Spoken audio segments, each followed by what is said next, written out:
morning, everyone. As I stated, good morning, everyone. As I stated earlier, my name is Dean Worthy, Captain and Public Information Officer for the Ventura County Sheriff's Office. I'd like to thank you all for coming to this press conference on such short notice. Ideally, we'd like to have had this press conference last night, but it would have been logistically impossible to provide the public with accurate and timely information. Today, we hope to be as transparent as possible, but understand this is an active and ongoing investigation, and we will not provide any information which could potentially compromise the integrity of that investigation. I want you all to know we sincerely value your role in delivering messages to our community. In today's case, I'm not only speaking of our community here in Ventura County, rather I'm referring to communities all across the world. We have provided media releases for you all with contact information for our investigative unit and our public information officer team. To members of the public who were at the event, if you have videos or photos of the incident, we encourage you to provide those to our office. You can remain anonymous if you choose to. We have established user-friendly links to upload the footage. With that being said, I will now introduce you to the Sheriff of Ventura County, Jim Freihoff.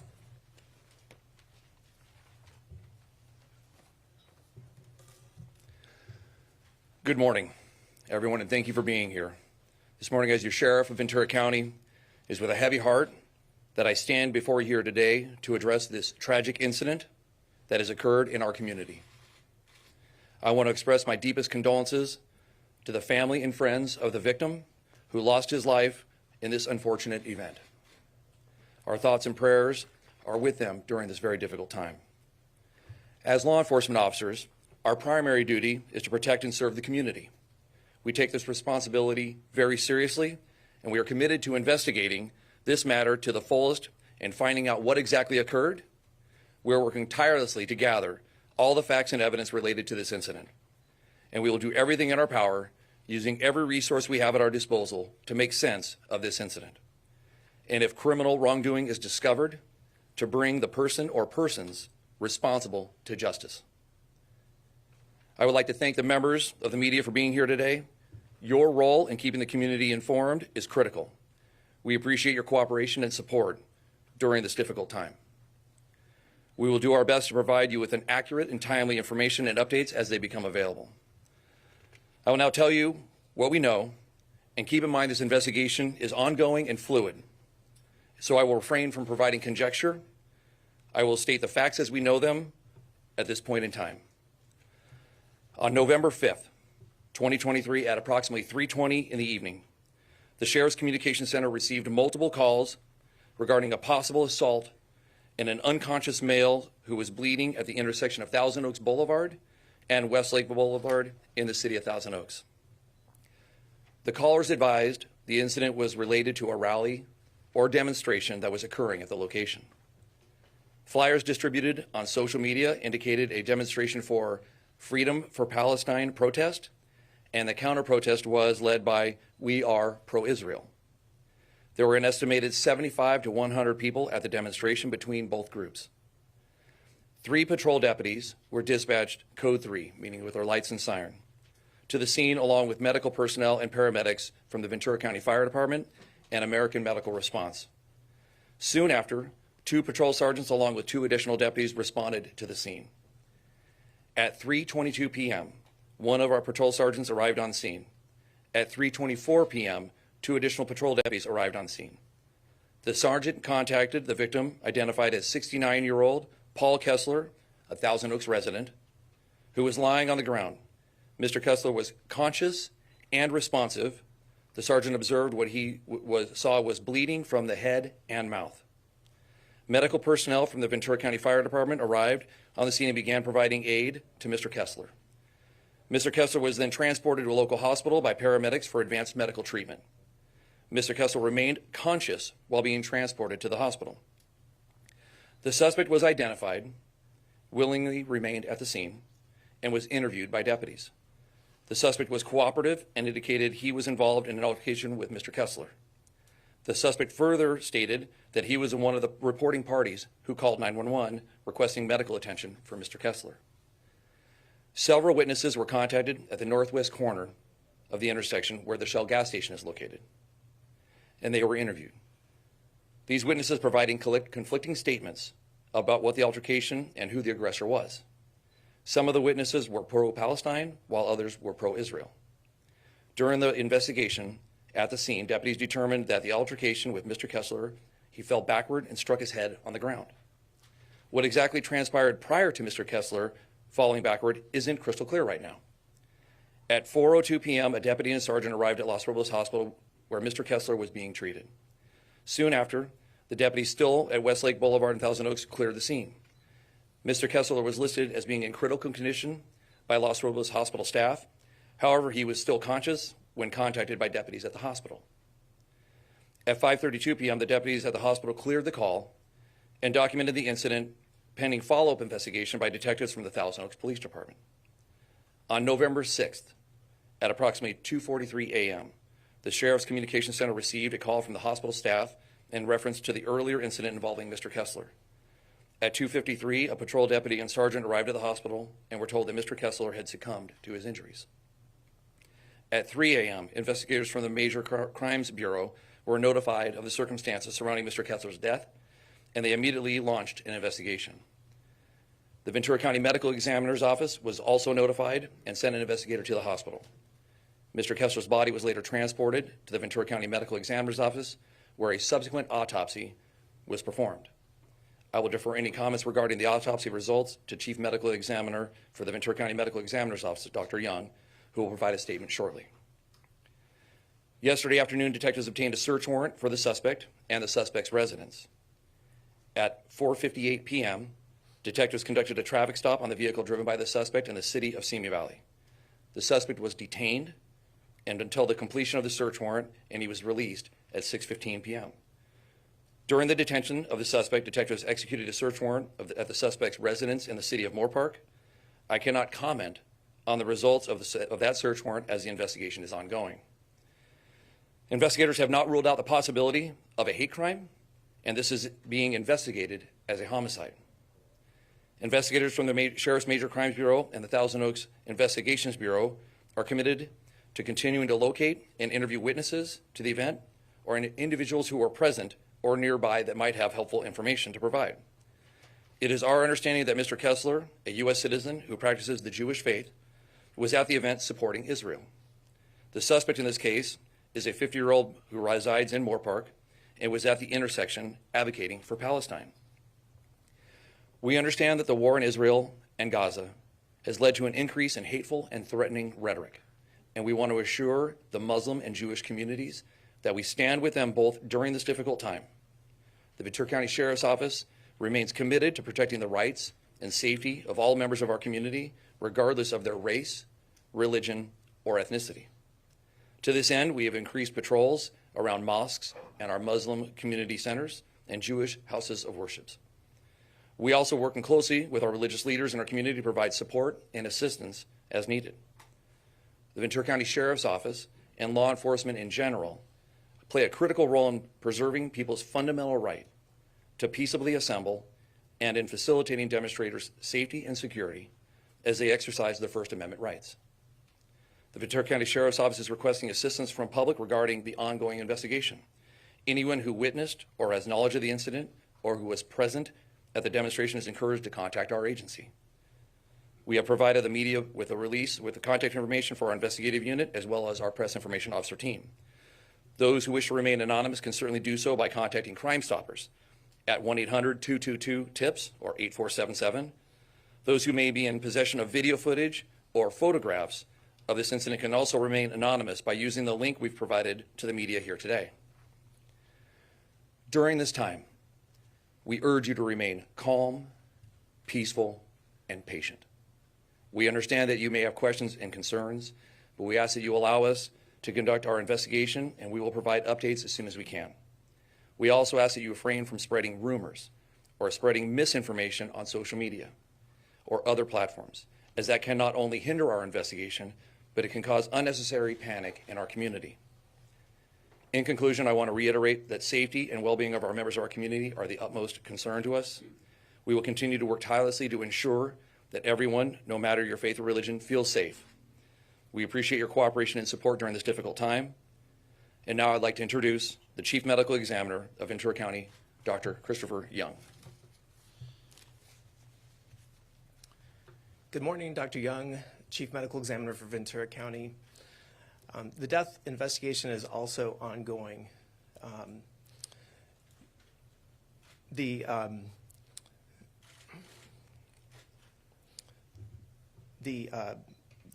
death of this 69-year-old Paul Kessler was admitted to Los Robles Regional Medical Center on November 5th at 15:53 hours. Diagnostic studies at the hospital included a CT scan, which demonstrated intracranial injuries, which included swelling of the brain and hemorrhage surrounding the brain. Mr. Kessler's condition continued to deteriorate, and death was pronounced on November 6th at 1:10 a.m. An autopsy was performed on the morning of November 6th. The autopsy demonstrated non-lethal injuries to the left side of Mr. Kessler's face. Additional injuries included injury to the back of the head.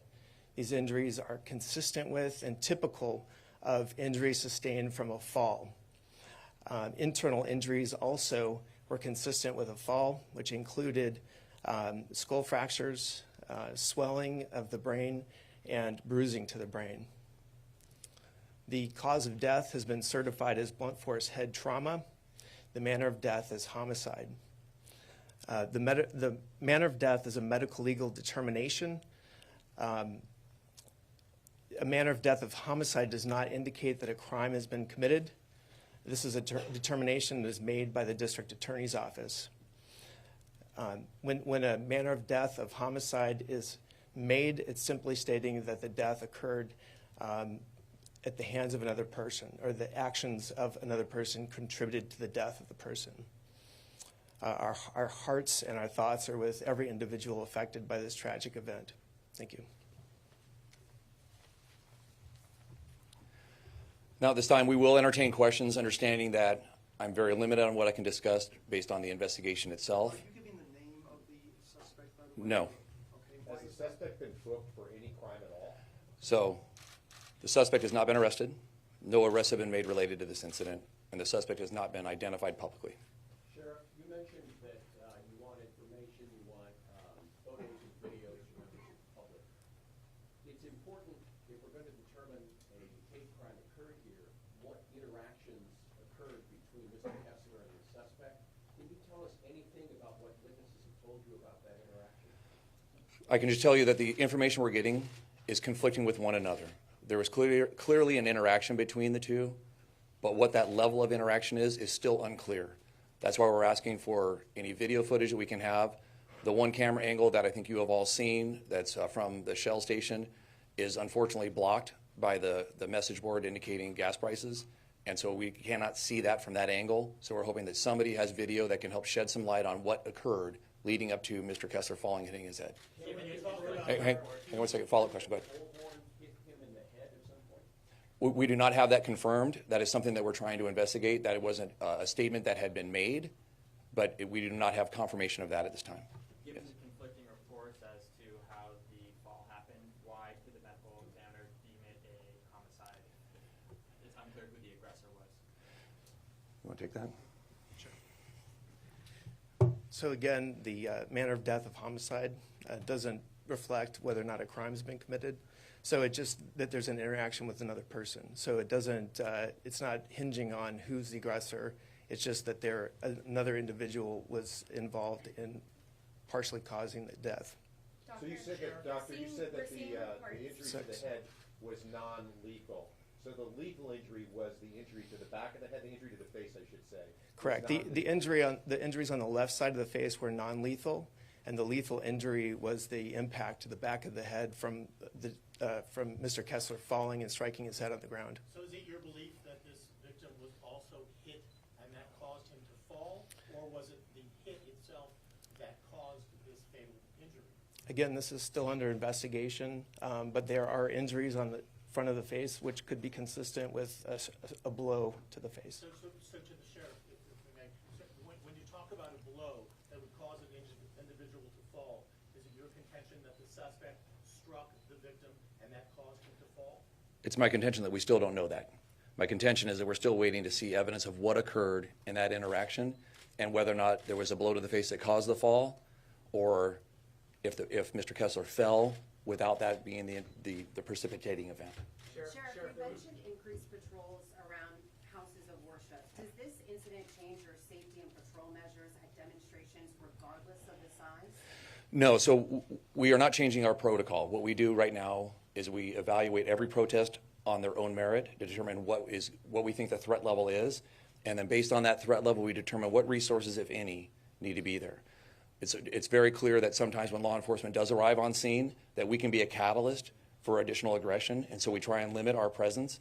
But if there's already aggression being displayed, then we want to be there to make sure that people are peacefully protesting. In this event, 15 minutes prior to this confrontation, our Thousand Oaks police chief had driven through the area. There was about 30 people present when he had left. There was no indication of impending violence, and so no additional resources were needed.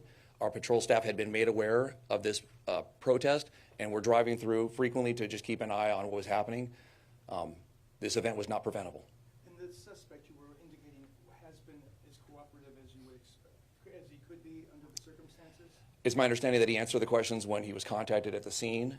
I don't know the vetting of all those questions that he answered, but he at least stayed behind. And, He was detained, was that a cooperative? Yeah, to my understanding, yes, cooperative. What did he say that happened? I'm not at liberty to discuss that this Why time. did you execute a search warrant at his home? We're conducting a thorough investigation. We want to make sure we have all the evidence that we need to if we're going to prosecute somebody. Is he a suspect? We've identified him as a suspect because as of right now, he's the only one that we have information on that may have been involved in an interaction with our victim. That does not mean there's not others. We're waiting for that information to come out from our residents who were there or any other people who were present. And if they have video of that to indicate there was more than one person involved, we definitely want that information as well. Sheriff, there was some early reports that the victim may have recorded on his cell phone the interaction before it actually, or as it was unfolding. Do you have any information on that? I don't have that information at this time. So you're not looking for the victim's cell phone and video? It's my understanding our investigators are working on that, and I don't have that information to disclose at this time. Sheriff, at one point it looked like the two groups were on opposite sides of the street. Did they intermingle at one point, or how did they come in contact? To be honest, I don't know that information either. I don't know if was one corner or two corners that were occupied by one group, or if they were all commingled the entire time. We don't have that information. Can you talk a little bit about what that corner has been like, or if there have been previous rallies or demonstrations there, and just give a little bit of color about what that's been like either the past few weeks and previously? Because from what I understand, that was a place where there have been some Trump rallies and other sorts of political demonstrations. Yeah, because of the volume of traffic that's at that intersection, it tends to be a fairly popular intersection to have protests of any number of things. For this conflict that we're facing right now, there had been 3 prior events at this location in Thousand Oaks, 2 at the location. This event would have been the 3rd one at that intersection. We've had 21 protests countywide since October 7th. This was the only one so far that has had some type of violent encounter at all. Were there permits for? There's no permits required. This is a First Amendment protected activity, and oftentimes our protesters use the crosswalk to make their voices heard and be seen. And so when you ask about if they're intermingling between sides there, they're using their crosswalk to be seen, and so that interaction is likely to occur. Sheriff, at any point did you recover a megaphone from this suspect? Do we recover what? A megaphone? Oh, Bullhorn? I don't have information on that. I apologize. Are there any priors on the suspect? I'm not at liberty to discuss it this time. And were there any other confrontations or disturbances between the two groups beyond the normal yelling and against each other? I don't have any information about any other conflict other than one group who is pro-Israel and one who is pro-Palestine. As far as physical confrontation? No, we don't have any indication that there's been any prior physical confrontations between anyone. And as far as both of the organizations that were having their events out there, publicly stated on their social media was to have peaceful protests and to not engage in counter-protests. Did the suspect and Mr. Kessler, did they know each other in the area? Had they ever met before? I don't have information if they've met before, if they knew each other prior. Do you have any information if in fact the suspect was carrying a megaphone, or if a megaphone was used to strike the victim? I don't have that information at this time. But I've heard that, and I think the medical examiner has said that the injuries on the face could have been caused by a megaphone, but I don't have the information of what he had on him at the time. Do you have a sense of the relative size of the two groups? I mean, was there one maybe more pro-Palestine protesters or demonstrators? I don't have that information. I apologize. Sheriff, how much information was the victim able to share with you from the hospital? I'm not at liberty to discuss that part of the investigation at this time. Was he able to walk you through what happened and give you some? I don't have that information this time. All right, we'll take 2 more questions, and then we're going to wrap. 2 more questions. Sheriff, do you have any information on who instigated the altercation? No, we do not.